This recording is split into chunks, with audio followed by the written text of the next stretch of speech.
Olá!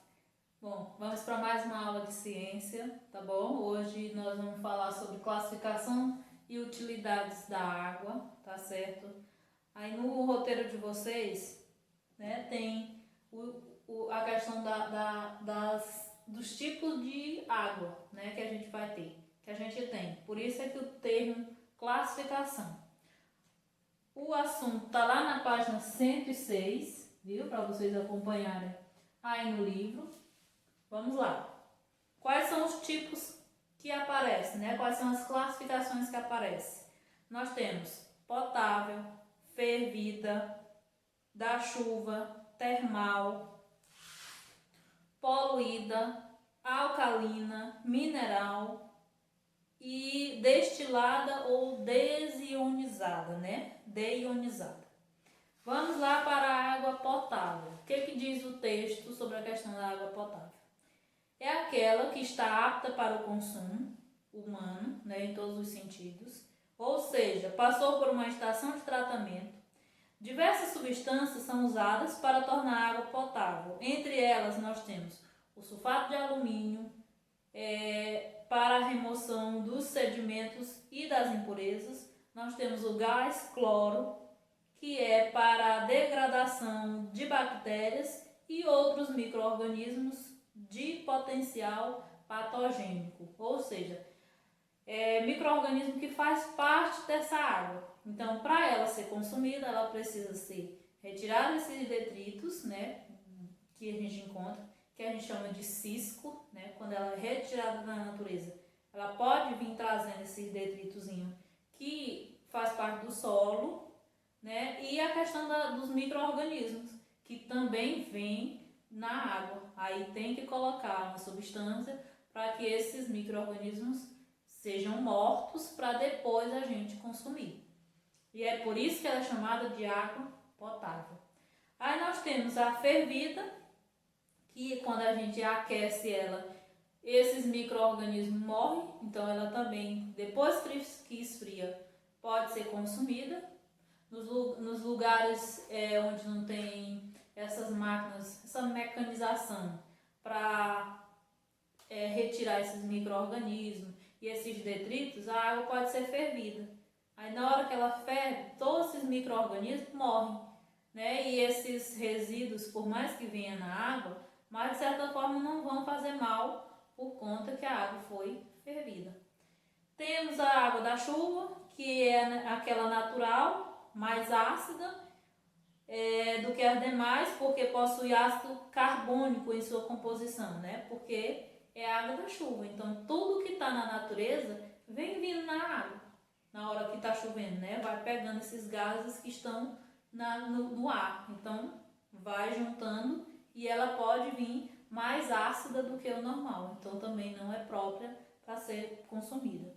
Temos a água termal, que apresenta temperatura superior à temperatura do meio ambiente, possui ação medicinal devido às substâncias minerais e gasosas dissolvidas nela. Tem a água poluída, que muitos de vocês conhecem, ou quase todos conhecem. É a água que sofreu alteração em suas características físicas e químicas, né? É a água suja, contaminada. Todo mundo conhece a água poluída, né? A água alcalina é aquela que tem um pH, né? Que é, de certa forma, uma maneira que os especialistas têm de identificar essa questão da água, como é que ela tá, né? Qual é o nível de poluição, o nível de sujeira, o nível de gases que ela possui, o nível de substâncias que ela tem. Então, eles avaliam por esse pH. Aí o pH 7, que é o normal. Se a água alcalina ela está superior a esse pH, então possui um teor de cloro e flúor extremamente reduzido, não possui metais pesados e compostos orgânicos indesejáveis. Então, a alcalina, de certa forma, ela só está superior, né? O pH dela só está superior, né? Por conta desse cloro e o flúor que é muito baixo.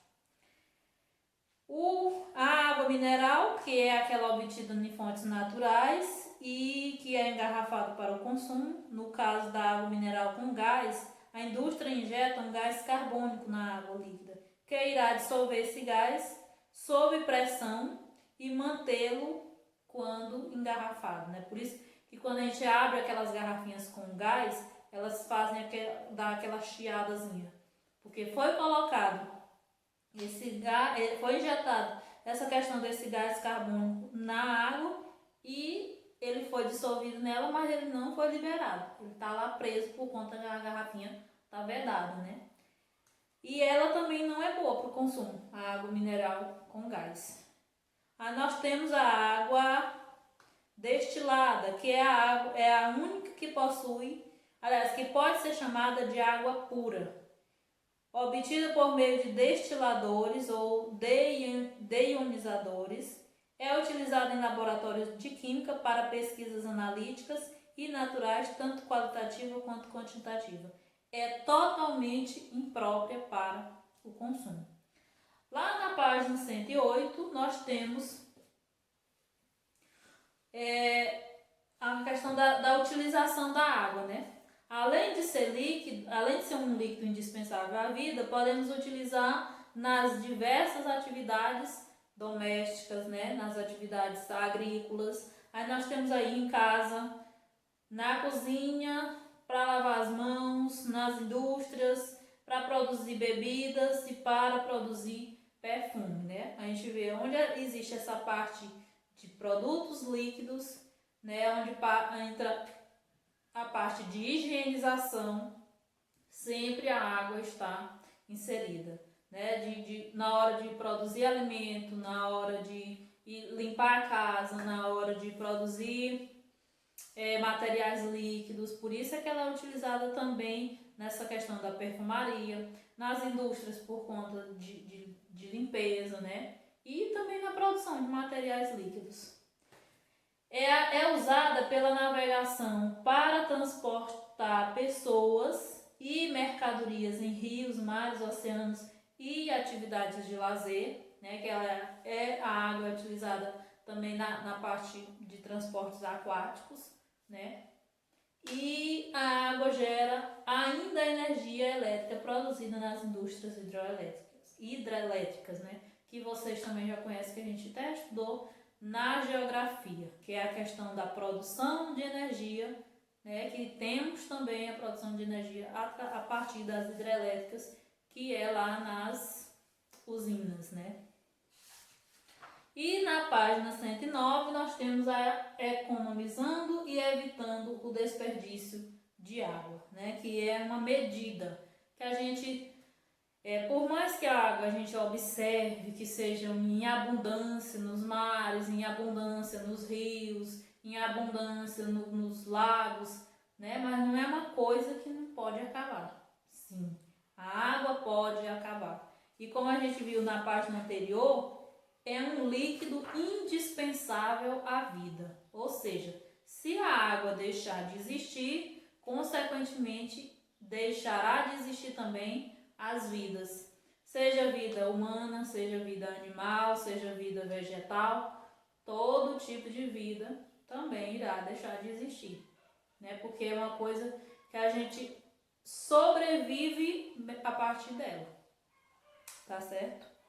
Aí tem umas regrinhas aí, né? No banheiro, no jardim, na lavanderia, na cozinha e nas encanações. Regrinhas que a gente deve observar como fazer para não acontecer o desperdício, tá certo? Vocês analisem aí e depois a gente pode até estar conversando sobre esse assunto através de videochamada, através de mensagens ou de ligações normais, viu? Boa aula em casa e até a nossa próxima aula de ciência.